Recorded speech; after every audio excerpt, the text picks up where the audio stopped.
दोस्तों, क्या आपको पता है चैंपियंस कैसे बनते हैं? ना ही पैसों से, ना ही अपने रुतबे से। ये बनते अपनी मेहनत से, अपनी तकलीफों की आग में जलकर। ये वो सन की लोग हैं जिन्हें अपने रास्ते से कोई नहीं भटका सकता। पूरी दुनिया भी अगर इनके सामने प्रॉब्लम बनकर खड़ी हो जाए तो साला ये उससे भी निपट कर अपने मंजिल तक पहुंच ही जाते हैं। आज मैं आपको फुटबॉल के एक ऐसे चैंपियन के बारे में बताऊंगा जिसने फुटबॉल पर अपनी हुकूमत शुरू कर दी है। जी हाँ दोस्तों, मैं बात कर रहा हूं the king of football, Neymar junior की। रोनाल्डो और मेसी के बाद अगर कोई उस लेवल को अचीव कर सकता है तो वो है ये बंदा, नेमार जूनियर। केवल 28 साल की उम्र में इस बंदे की नेटवर्थ है $200 मिलियन। पर दोस्त, इसकी ये औकात इसने खुद बनाई है, क्योंकि इनका जन्म कोई बड़े परिवार में नहीं हुआ था। और हाँ, अपने फेलियर का रीजन अपने फैमिली को बताने वाले उन लोगों को ये मैं जरूर बताना चाहूंगा कि बचपन में ये बंदा ऐसी जगह पर, ऐसे घर में रहता था जहां पर बिजली तक नहीं थी, तो बाकी फैसिलिटीज का तो सवाल ही नहीं आता। ब्राजील की नेशनल टीम और पेरिस सेंट जर्मन से खेलने वाले इस फॉरवर्ड की शुरुआत ब्राजील के साओ पाउलो की गलियों में स्ट्रीट फुटबॉल खेलकर हुई थी। एक इंटरव्यू में नेमार ने अपना एक छोटा सा किस्सा बताया था। बचपन में उन्हें कुकीज खाना बहुत पसंद था।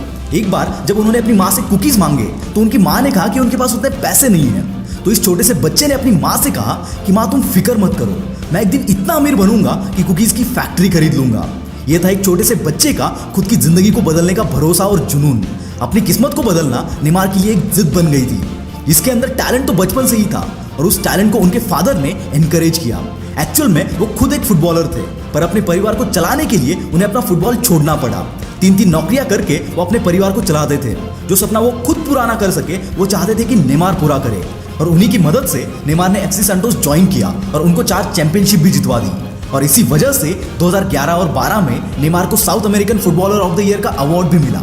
और यहाँ इनके ये कारनामे देखकर 2013 में एफसी बार्सिलोना ने अपने क्लब से खेलने के लिए इन्हें $57 मिलियन ऑफर किए। और उसके बाद यहाँ पर बना MSN ट्रायो, यानी कि मेसी, सोरेस और नेमार, जिन्होंने अपने अटैकिंग गेम से ला लीगा को डोमिनेट किया। इन तीनों ने मिलकर 2014-15 की सीजन में ला लीगा, कोपा डेल रे और चैंपियंस लीग जितवाकर बार्सिलोना को कॉन्टिनेंटल ट्रिपल जितवाया। और इसकी वजह से बार्सिलोना आज तक का इकलौता ऐसा क्लब है जिसने ये कॉन्टिनेंटल ट्रिपल 2 बार जीता है। इस बंदे के टैलेंट का अंदाज आप यहीं से लगा सकते हैं कि 4 साल के अंदर ही इसकी वैल्यू 5 टाइम्स बढ़ गई थी। 2017 में French club Paris Saint Germain ने इन्हें $263 मिलियन ट्रांसफर फी ऑफर की, जिसकी वजह से Neymar world's most expensive player बन गए।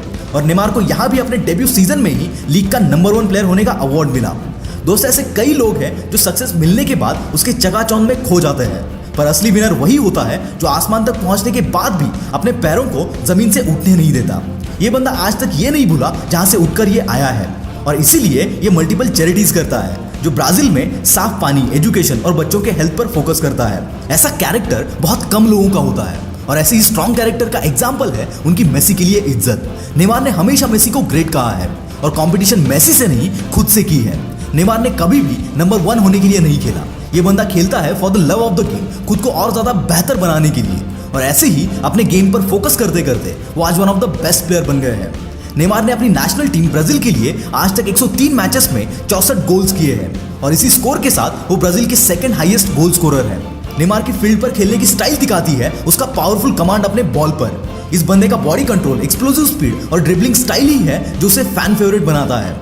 क्या आप सोच सकते हैं कि एक वक्त था जब इस बंदे को अपने पूरे परिवार के साथ दादा दादी के घर रहना पड़ता था। आज केवल 28 साल की उम्र में उसका नेटवर्थ $200 मिलियन होगा। और इसी नेटवर्थ की वजह से 2019 में फोर्ब्स ने नेमार को world's 3rd highest paid athlete के रैंकिंग भी दी। नेमार ने अब तक 229 गोल्स मारे हैं और 2015 में उन्हें बैलन डोर में 3rd पोजीशन भी मिली थी। आज तक इन्हें कई सारे अवार्ड्स मिले हैं। इन सब के बावजूद भी इन्हें आज तक का सबसे बेस्ट प्लेयर कहना मुश्किल है, क्योंकि कुछ और प्लेयर्स हैं जिनकी अचीवमेंट्स इनसे ज्यादा है। पर हाँ, इस बंदे ने अपनी एक अलग जगह जरूर बनाई है।